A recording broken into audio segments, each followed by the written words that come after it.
How y'all doing? I'm the Watchman, and this video right here is a response video to a video that my a good friend of mine named BJ. I ain't gonna tell you all his last name, you know, but a good friend of mine named BJ. He sent it to me on Facebook, and and for anybody who wants to know my Facebook, it's real easy. I found out it's easy to find me if you use my email. Sometimes you can use my name and my email. My email is topsouljas@yahoo.com. I'm gonna be changing my email pretty soon here. I've had that for years. Even when I was out in the world, I need to change it, get a new one. But anyway, I'm Joshua Wiley, Wiley. But anyway, I'd like to say thanks to everybody who gave me wedding wishes.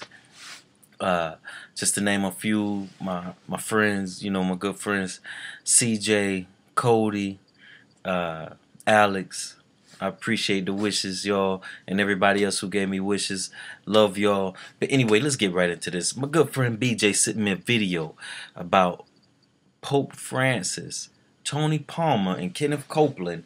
It starts off with Tony Palmer speaking in front of a whole bunch of Christian ministers of different denominations. A bunch of Christian ministers in different denominations, and just regular Christians, not all ministers. But he's speaking, and he's definitely talking about how they're talking about wanting unity in the churches, and basically saying that it's time to come back to the Catholic Church. It's time to come back home. When I saw this, I had to do a response to this. This is the aim of the Catholic Church. So for the people who don't understand, the Dark Ages, what Europe calls the Dark Ages, during the Reformation, probably you could say from 538 A.D. on up to 1776 A.D. When Catholic Church was in power, when they were in power, they ran Christianity. All of Christianity was run by the Catholic Church, and a lot of the denominations that we worship under today came out from this age. In this age, all of the different denominations, they broke away, and this is where the name Protestant comes from. It means to protest Rome, to protest Rome. But anyway, I hate to even put the link to the video I saw in the description, but I'm going to do it just so you can see what I'm talking about. Like I said, the Truth Loves Investigations. And I want y'all to see how these Jesuits, Tony Palmer is clearly a Jesuit teaching, Jesuit learning, because the aim of the Jesuits is to bring all worship back to Rome. Do your homework on what a Jesuit really is. And now we have the first ever Jesuit Pope, and their aim is to bring all worship back to Rome by any means necessary. Their motto is the end justifies the means, meaning they'll do whatever it takes to get the job done. Kill, steal, destroy. Another one of their mottos is order out of chaos. They will cause a country to go into chaos so they can come in as the good guys and supply the order. And so that's what we see happening today. All these rebellions just popping up all over the world. This is not a coincidence. These rebellions are funded by men with heavy money. All them guns and ammunitions that they toss into these regular little farmers and little city workers that are the little rebels. All that ammunition, all them guns, missiles, all that costs money. They're being funded by some heavy hard hitters to cause the chaos. So here comes the heroes can swoop in and bring the order. But anyway, that is not what this video about. I'm telling you, the video I watched with Tony Palmer and Pope Francis is so cleverly done. And Kenneth Copeland is also, he doesn't hide his Masonic ring. He's deep into it, a high-level Jesuit. He's also a Jesuit. But anyway, it was just so funny. The things that he was not funny. Don't get me wrong. The things that he was so twisted in and saying to this crowd. At one point, he told them, "You're all Catholics. We are all Catholics. Because one of the lies that they slip, because a lot of people don't know their history. Now I want to put this thought. I had to write down some key points from the video. He says Catholics. This is what Tony Palmer says in the beginning. He says Catholics were the first church. Is that true? So are you telling me the Catholics established the first Christian church? What was, if that is true, if the Catholics were the first church, then why was Paul beheaded? Why was Peter crucified upside down? If the Catholics were the first church, what churches did Paul start? We're talking about the greatest evangelist in the known Christian church. Talking about Paul. If the Catholics were the first church, then why was Christ crucified? That was a Roman death. Now some people might say, well, I don't know what they could say to that, because the Catholics did not become Christian until 321 AD, when Constantine, who was the ruler of the Roman Church at the time, the Roman Empire at the time, became Christian. Well, he didn't get baptized into Christianity until his death, but he professed Christian because of a cross that appeared to him in the sky during a certain battle. And he won that battle, so from then on out he had his troops put a cross on their shields, and that's when the murdering of Christians stopped.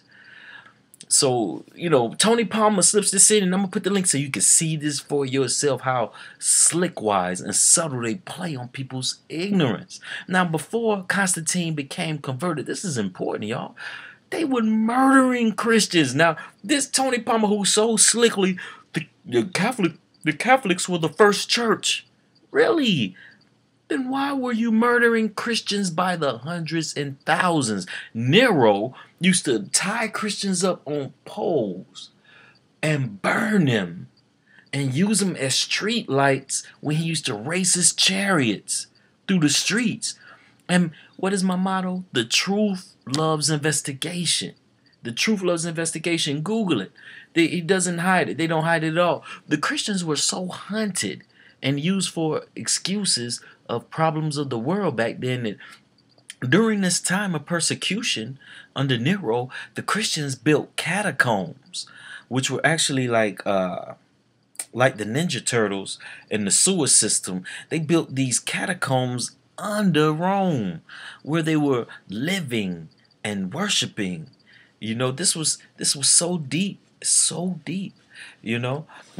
And for them to play on people's ignorance to say that the Catholic Church was the first church. But what's even sadder is that when he stated this, he's stating this in front of a bunch of Protestants, a bunch of ministers of different denominations who should know their history. And they're just, beloved, prophecy is fulfilling itself. Prophecy is fulfilling itself. The world is gonna come under one religion, and this is what they're pushing forward full steam. That was the purpose of this. That was the purpose of this meeting, whatever you want to call it, what Tony Palmer, Pope Francis, and Kenneth Copeland put together. But anyway, he says the Catholic Church was the first church. See, by saying that they are the first church, what they're really saying is they are the mother church. And by them saying that they are the first church, all the persecutions and killings that I've just talked about go unnoticed. You know, I guess they're like, let's keep that part of history out of there. Let's keep those hundreds of years where we persecuted and killed Christians. Let's keep that out of there, you know, before we ourselves became Christian. And that's why it is important for them to establish themselves as the first church, because then that would give them the right to say that they are the mother church, which they call themselves. And any denomination that worships how they set up worship, they consider their daughters. That's why they call themselves Mother Rome. Well, what are you talking about, Joshua? Just for example, the Sabbath, for instance. In 321 AD, Constantine made the first law, put the first law into place. He said, well, the Jews got Saturday as the Sabbath. Let's keep our day of Sunday, because before they became converted, they're as pagan worshipers. The Catholic Church was pagan worshipers and idolaters, and they used to worship the sun. They used to worship the sun. So their day of worship used to be called Solo Dei, Dei, Solo Dei. And he said, the Jews got Saturday. Let's keep our day of Sunday. Let's keep our day of Sunday. And believe it or not, in a book called Rome's Challenge, that the Roman Church issued out in the late 1800s, they distinctly say that anyone who worships on the day that they set up worship is actually a child of Rome. And they made it clear in this video that I just watched. They make it very clear. If you say, Josh, that ain't God, they make it clear. Tony Palmer and Pope, they do not hide the fact that they consider the Protestant churches, they consider you, if you worship how they set up, they consider you a child of Rome, and said it so. And that's why, okay, so let's get past that point. They say that they're the first church. Okay, one false flag lie. You know, we shot that down, shoot that down. This is what I'm like, wow. He also says, they say the Lutherans stopped protesting, which is true. Which is sad, because Martin Luther did not hide how he felt about Rome. I love the reformers, because nowadays, because of Jesuit infiltration, because of people, and not only Jesuit infiltration, but because of people not studying their history, because people not studying the Bible and history for themselves, a lot of history is being lost sight of. And I love the reformers, how they definitely call the Catholic Church, you know, they didn't sugarcoat at all the beast, the Antichrist system. I mean, they didn't sugarcoat it all. If you read some of the sayings, you're like, wow. When people, you say, oh yeah, and get me, beloved. Let me start off by saying, when I say the Catholic Church, I'm not talking about the people. I'm talking about the system, not the people. Because I've met some true blood Catholics who love the Lord with all their heart, who are actually nicer and more loving than other Christians, than a lot of other Christians. So when I say the Catholic Church, I'm not talking about the people, I'm talking about the system. But anyway, these reformers, they didn't hide the fact of how they felt about Rome, and who they felt was that Rome was the Antichrist, the beast power system, you know, and corrupt and on the devil's side, the devil's horseman, the devil's pit bull, the devil's footman. They did not hide it. Luther did not hide it. And Luther would do backflips and bungee. If he could bungee cord jump in the grave, because he's asleep in the dirt right now. He's in the dirt. You know, if he could write right now, it would blow him away. You know, if he found out that the Lutheran Church that carry his name apologized, y'all, to the Catholic Church and said it was a misunderstanding. Was it really? And Tony Palmer, slickwise, says, when you watch the video, he says, the Lutherans aren't protesting. Because remember, the word Protestant means to protest. Protestant means to protest Rome. He said, the Lutherans aren't protesting anymore, which is true. Mercy. He said, the Methodists aren't protesting anymore. He said, who's protesting? Nobody's protesting. And what kills me to my heart is he is 90% right. Let's even say it like this. He is 97% right. The churches aren't protesting Rome anymore. They aren't. You know, they just, when Pope Francis got elected, he stood in the United Nations, and they said he was Billy Graham said he was the spiritual guardian of the world over all the religions. A Jesuit Pope. They're not protesting. They've forgotten their history about the Catholic Church murdering and slaughtering over 200 million Christians. They forget about Saint Bartholomew massacre, which took place in France when they went for 4 months and killed over 70,000 Christians. I think it's called the Saint Bartholomew massacre, and killed over 70,000 Christians in just 4 months. And it started at night, heaping their bodies in the streets. After the king told the Christians that it's all right to worship how they worship, they were betrayed all in just one night. And their bodies laid heaped in the streets. What? Am I lying? Google it. They're not hiding it. They just know people aren't studying for themselves. In the Spanish Inquisition, wow, do we have to get into it? You know, Pope Benedict was just the leader of the Spanish Inquisition, then we made him our Pope. That shows you how deep and how far we've failed. Beloved,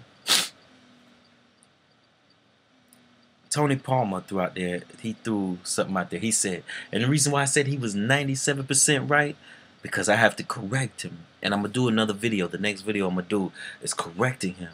I want to do a whole video on it. There is a movement that is still protesting, that is still saying, pointing like this. Excuse me if I'm pointing at y'all. Rome, you are the Antichrist system. You are what John the Revelator spoke about in Revelation 13.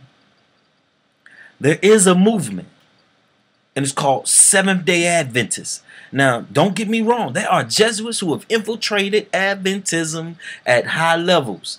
The day that they tried to take... Where is my great controversy? Hold on.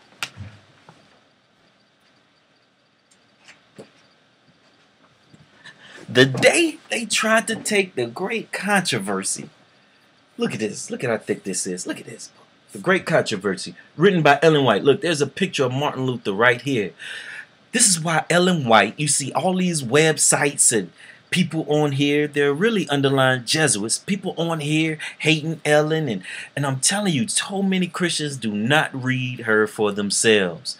But you see so many, oh, she's a cult, she's a devil worshiper. But anyway, this is a book that she wrote detailing the acts of Rome. Right where Revelation leaves off, she details the Roman Church and the 200 million Christians they killed she details this is the first place I ever heard about the Waldenses, the Huguenots, like I said, Saint Bartholomew massacre, Scandinavia, John Huss, John Wycliffe, Martin Luther, wow, I mean, just the list goes on and on of all the great martyrs. Right here's where I read them. I didn't read them in no other books. Oh, but she's a devil worshiper, but she's the one keeping the memory and the acts of these martyrs, these great men who brought us the Bible. She's the one, but they're blackballing her. Why? Because she's bringing truth. But anyway, I'm not going to get into that. But this is why. But like I said, let me get back to the original point. This is how you know Jesuit infiltration is high level, even in Adventism. You take a book, and this is another version of the Great Controversy, a book this thick, and they tried to come out with another version. They said, this is the new version. This is the new version that we're going to give to the public. And it was this thin. I have one laying around here somewhere, but it was like this thin, y'all. Yes. It was this thin. It was called, I ain't even gonna tell you what it was called. They went from this to this. But guess what they took out? They took out everything that had to do with Rome being the Antichrist. Being the Antichrist. Ellen would have did backflips. I'm pretty sure she couldn't do backflips when she was alive. Like a somersault, like, she would have did a backflip. She would have known, like, what? She would have just did a backflip with a pen in her hand, you know. Beloved, This is so deep. I excuse the jokes because it is deep. It is deeper than what we really can fathom. And they even said, wrong, the Catholic Church have said themselves, there were 4 periodicals they wrote in the 1800s. It was in the Catholic Mirror. Was it called the Catholic Mirror? It was in a magazine. I want to say the Catholic Mirror. Google it, where they say that the only other, the last remaining Protestant movement is Adventism. They even say, because like I said, they believe that they were the first church, and they believe that any denomination that worships how they say worship, if they say worship on Sunday and you go worship on Sunday, they call you their daughter. They don't hide it either. And they said, that's why they said, if you are either, they say you are either a Catholic or you're a Seventh-day Adventist. They say there is no middle ground. Why don't they say other, pinpoint other denominations, things of that nature? Why? Because those denominations are following how they set up worship. They're doing what they say do. And it shows, because you had all these Christians at this meeting. These were different denominations: Methodist, Baptist, Pentecostals, Charismatic. You had all of these people at this meeting with Kenneth Copeland. Yeah, we're Catholic. Woo, we're Catholic. What? I'm not a Catholic. I'm sorry. I'm not a Catholic. I will live and die for my Catholic brethren, but I am not a Catholic. It's like my good brother of mine, Chris Hudson. I love the video he said. I just even asked the question because I could just see the question. He said, "We're Catholic now." He has a video he does on that. You need to watch it. Where I forget who. They believe when he was running for president, the other candidate other than Obama, Mitt Romney or somebody, one of those, said something about we're all Catholic now. And Chris Hudson did a great 2-part video. Said, "What? We're Catholic now?" But Tony Palmer says with pride and with assurance, Protestantism is dead. He said nobody, and he said this to nothing but Protestants. He said this to Baptists, Methodists, Pentecostals, Charismatic. He said this to a room full of ministers and people of these movements and everybody. He said Protestantism is dead. Y'all aren't protesting nothing. Mercy. And he was 97% right. But I'm sorry. There was a small remnant. That remnant spoken of in Revelation 12:17. That are holding true to the commandments of God and who hold the testimony of Jesus. Who have not bowed the knee to Baal. Like when God had to tell Elijah, he said, "Hold on, Elijah. I got 7,000 hidden away that have not bowed the knee to Baal." Beloved, let's not get it twisted. That's why there is so much hate, so many rumors and lies against Adventism, Seventh-day Adventists. Study for yourself, beloved. Do not be deceived. Don't drink the glass of water that they're giving you. There's 5% cyanide at the bottom. Don't drink it. Pope Francis says history was just a misunderstanding. Why? Because they murdered and slaughtered over 200 million. And that's just the number that they know about. Think about it. There was no internet. There was no record. Think about how many people died and were murdered who they didn't keep records of. Because the time back then wasn't like it is today. That's why he says, "Oh no, history was just a misunderstanding." Don't worry about the little killing part for hundreds of years. Don't worry about that part. Don't worry about the Christians getting put in coliseums and getting torn up and eaten pieces by lions, eaten alive, and women and children getting buried alive in coffins, singing hymns. That story has always stuck out to me and will never leave my mind. When I read that in The Great Controversy, oh yeah, that's why they hate Ellen.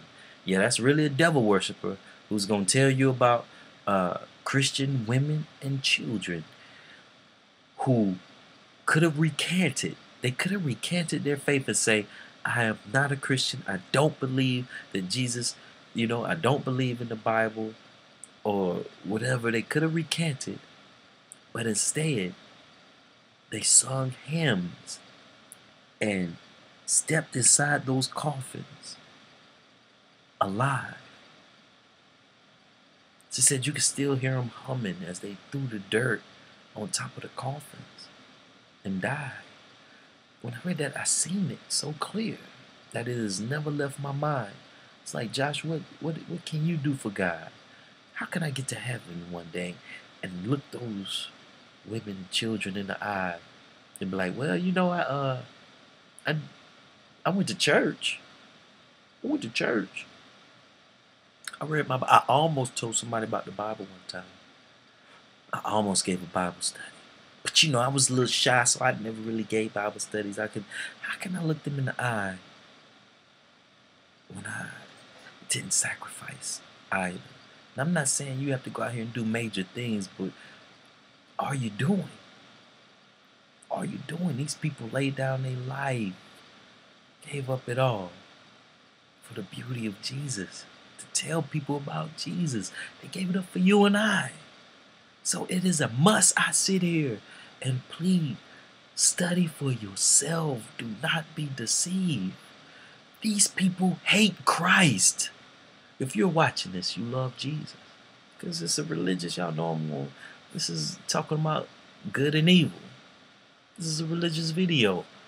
You love Jesus, beloved. I'm not saying I stress, I'm not talking about the people, but the Catholic system does not love Christ. They put Mary over Christ. Yes. They say Mary is the mediator between man and God. Jesus said, I am the way, the truth, and the life. He says, no man cometh unto the Father but by me. So by them saying that Mary, you can go through Mary to get to God, who are they disrespecting? Who are they calling a liar? Beloved, you have to unlearn. Remember when I brought up about Constantine and how before he became a Christian, they were pagan and they worship before they became Christian, they used to worship Semiramis. Mary is just another form of Semiramis, and she's called the Queen of Heaven and spoken of in Jeremiah chapter 7. God's down talks the Queen of Heaven, because at times you had Israel even kneading dough and making cakes because on her certain holidays. Where do you think we get Easter and the egg from? The goddess of fertility. That's where they get the egg, because egg stands for fertility in the woman, and the rabbit is supposed to symbolize sex. You ever heard that saying? Oh, they hunch like rabbits. That's where that comes from, but I'm not going to get into all of that. I don't want to take away from the video. Beloved, study for yourself. Do not be deceived. Do not be deceived. Our enemies are not playing. And soon there's going to come a time where a line is going to be drawn. You're either with God, the truth, or you're with this system. This system. And that's in Revelation 13. Revelation 13 speaks of that, starting in verse 11. Revelation 13, 1 through 11 talks about the rise and fall of the Catholic Church and who gave her power in the first place, which was the dragon, the devil. But then Revelation 11 speaks about how when the Catholic Church fell, how another kingdom comes about, which is America, and brings power back to the beast, back to the system. Beloved, the days are getting short. The light is getting dim. But it doesn't have to get dim in our hearts and in our minds. But search the scriptures. Search history. Read for yourself. Do not be deceived. This system, it hates our King Christ. It hates Jesus and everything about him. What's the best way? What it say? What's that old saying? If you can't beat your enemies, join them. That's what the devil did in 321 AD. That's when he couldn't stamp out Christianity. And every time he killed one Christian, about 2 or 3 sprouted in his place like grass. So the devil sat back and he said, man, every time I kill one, 2 or 3 pop up in their place. So you know what I'll do? I'll join them. And once he joined the Catholic Church, once the devil joined Christianity, once the Catholic Church became Christians in 321 AD with Constantine, they brought in all their pagan ways. Yes, that's when Sunday worship started. Many, tell your brethren, tell your sisters, aunts, uncles, plead with them. Tell them to Google it. Ask the Lord for tact. Ask the Lord for real tactful ways to introduce it to them. But a lot of people don't know that. They think Sunday worship was all throughout the Bible. No, the whole known world worshipped on Saturday until 321 AD.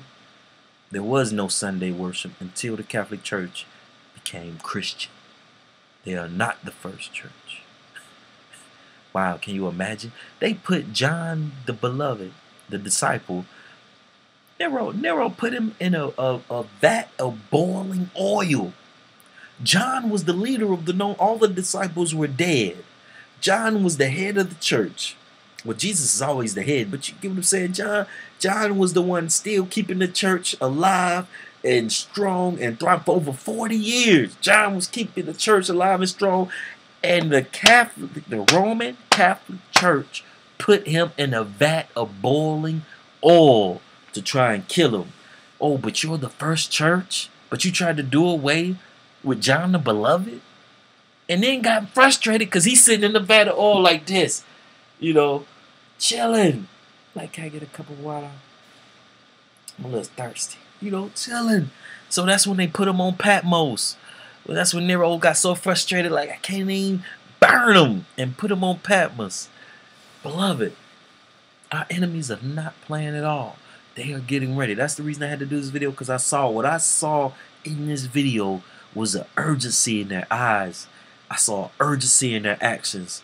And their leaders, the other Jesuit leaders who are in these other denominations like Kenneth Copeland, are pushing the agenda hard, fast, and it's coming like a storm. And it's time we prepare.